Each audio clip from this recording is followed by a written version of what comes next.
বন্ধুরা, বাঙালির শ্রেষ্ঠ উৎসব দুর্গাপুজো আসতে আর কিছুদিন বাকি। তাই এমন সময় প্রায় সব মৃৎশিল্পালয়তেই জোর কদমে চলছে মা দুর্গার মূর্তি তৈরির কাজ।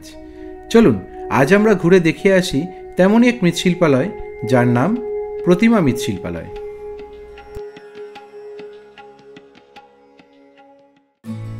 নমস্কার দর্শক বন্ধুরা, আমি সায়ন চক্রবর্তী আপনাদের সকলকে স্বাগত জানাই আমাদের আরও একটি নতুন এক্সপ্লোরেশনের গল্পে। মাটির মূর্তির জন্য কৃষ্ণনগর কুমারটুলির নাম তো জগৎ বিখ্যাত, কিন্তু তাছাড়াও আমাদের গোটা বাংলা জুড়েই আছে অসংখ্য মৃৎশিল্পালয়, আর তারই মাঝে একটি হলো আমাদের অশোকনগরের প্রতিমা মৃৎশিল্পালয়। ঘুরে দেখেছিলাম সেখানে মা দুর্গার মূর্তি তৈরির কাজ, আর কথা বলেছিলাম এই মৃৎশিল্পালয়ের প্রতিষ্ঠাতা স্বর্গীয় বাঞ্ছারাম পাল মহাশয়ের সুযোগ্য পুত্র শ্রী সরজিৎ পাল মহাশয়ের সাথে। বন্ধুরা, এই মুহূর্তে আমি রয়েছি আমাদের অশোকনগরের খুব বিখ্যাত একটি মৃৎশিল্পালয়, যার নাম প্রতিমা মৃৎশিল্পালয়। এই শিল্পালয়টির বয়স কম বেশি মোটামুটি কত হয়েছে? ধরুন 47, আমার তখন 8 বছর। বর্তমানে দুর্গা ঠাকুরের সংখ্যা কত আছে এই বছর? 60টা দুর্গা রয়েছে। 60টা দুর্গা কম নয়, কিন্তু আগে যখন সময় ছিল, মানে আজ থেকে মোটামুটি আমি 20-25 বছর আগের কথাও যদি আমি বলি, বা তারও কিছুদিন আগের, তখন যে জিনিসগুলো পাওয়া অনেকটা সহজ হতো, এখন বেশ কিছু জিনিস সময়ের সঙ্গে সঙ্গে পাওয়া একটু কঠিন হয়ে দাঁড়াচ্ছে। অবশ্যই। যেমন বিশেষ করে বলতে গেলে ভালো কোয়ালিটির বেলে মাটি কিংবা তুষ, আরও বিভিন্ন জিনিস। আগে যেমন আমন বিচুলি দিয়ে খুব ভালো ঠাকুর বানানো যেত, বর্তমানে বর্ধমান বিচুলি দিয়ে বেশিরভাগ ঠাকুর বানাতে হচ্ছে। তো এইগুলো জোগাড় করতে কি কোনো অসুবিধা হয় নাকি সব আগের থেকে বলা থাকে? অসুবিধে বলতে এখানে আপনার ওই আগে একটু মানে জিনিসটার দাম অনেক কম ছিল, তো এখন কস্টলি হয়ে যাচ্ছে, বাড়তি পয়সা দিতে হচ্ছে এইসব। তো অনেকের ধারণা থাকে হয়তো ঠাকুর বানাতে গেলে তেমন কোনো খরচ নেই, কি আর এমন পয়সা লাগে, এটা অনেক মানুষের ধারণা, যারা এই ধারণা ওটা ভুল। বর্তমানে আমাদের এই অশোকনগর অঞ্চলের কথাই যদি বলি, বা আমি প্রতিমা মৃৎশিল্পালয়ের কথাই যদি বলি, এই মুহূর্তে বর্তমানে পুজোর ঠিক আগে থেকে শুরু করে, মানে যখন আমাদের মেইন সিজনটা শুরু হয় ঠাকুর তৈরির, একজন কারিগরের কম বেশি মজুরি কেমন হতে পারে, একজন হেল্পারের মজুরি মোটামুটি কেমন হতে পারে? আমাদের দুই রকমভাবে মজুরি হয়, এক সিজন, অফ সিজন। অফ সিজনের একটা কারিগরের যদি 1000 টাকা রোজ হয়, তাহলে সেটা সিজনে গিয়ে মোটামুটি 1800-2000। হেল্পার যত কমই হোক 500 টাকা। আর একটা মা দুর্গার মূর্তি বানাতে গেলে খুব কম করে হলেও বেশ কয়েক মাস সময় লাগে। এবার পুজোর আগের থেকে যারা বেশ কিছু সময় আগের থেকে অর্ডার দিচ্ছে, তাদের জন্য না একভাবে করে দেওয়া সম্ভব, কিন্তু যারা শেষ মুহূর্তের দিকে অর্ডার দিতে আসবে সেগুলো কিন্তু একটু কম পয়সায় হয়তো চাইছে, সেগুলো অসম্ভব হয়ে যাচ্ছে। আমাদের মহালয়ার আগের দিন থেকে ডেলিভারি। আর এবছর বারোয়ারি ঠাকুরের সংখ্যা বেশি না বাড়ির ঠাকুরের সংখ্যা বেশি? না, ক্লাবের ঠাকুর বেশি।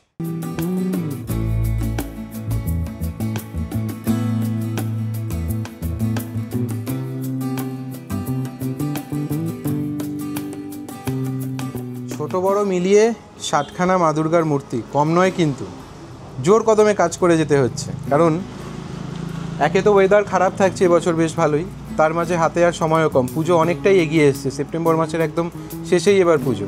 তার আগে শেষ করতে হবে মহালয়া 21শে সেপ্টেম্বর, তার আগের দিন মানে 20শে সেপ্টেম্বর থেকে ঠাকুরের ডেলিভারিও শুরু হয়ে যাবে। সেই জন্য এখন আর থেমে থাকার সময় নেই। এই যে মূর্তিগুলো আমরা দেখছি, মা লক্ষ্মীর মূর্তি, এইগুলো মা দুর্গার সাথেই যাবে। চোখ আঁকা কিন্তু কারোরই সম্পূর্ণ হয়নি, জাস্ট কিছুটা করে চোখের কাজ করে রাখা হয়েছে, এখনও বেশ কিছুটা বাকি। আর এর পাশে রয়েছে মা সরস্বতীর মূর্তি, সবারই চোখ এখন ইনকমপ্লিট এইগুলোয়। তারপরে তো কার্তিক ঠাকুরের এখনও চোখ আঁকা শুরু হয়নি, জাস্ট চোখের মধ্যে সাদা রঙটা দিয়ে রাখা হয়েছে।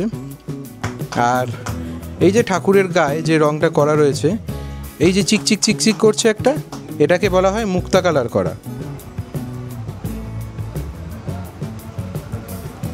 অসুরের চোখ, এটা যেমন আমরা দেখছি, এটা যেমন কমপ্লিট হয়ে গেছে অসুরের চোখ আঁকাটা, এখানেও সিংহর চোখ আঁকা কমপ্লিট হয়ে গেছে।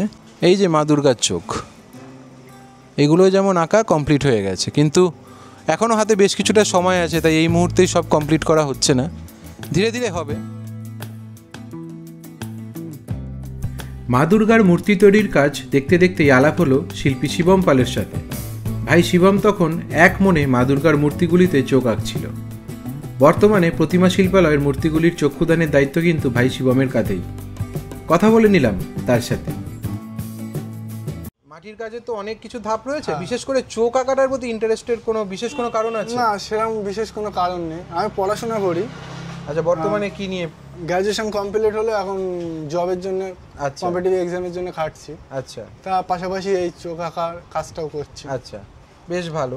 তো এক একটা মা দুর্গার মূর্তিতে পুরো আমি যদি সেট বলি, মা দুর্গা, অসুর, সিংহ, লক্ষ্মী, সরস্বতী, কার্তিক, গণেশ, এক একটা সেটে চোখ আঁকতে মোটামুটি কত সময় করে লাগতে পারে?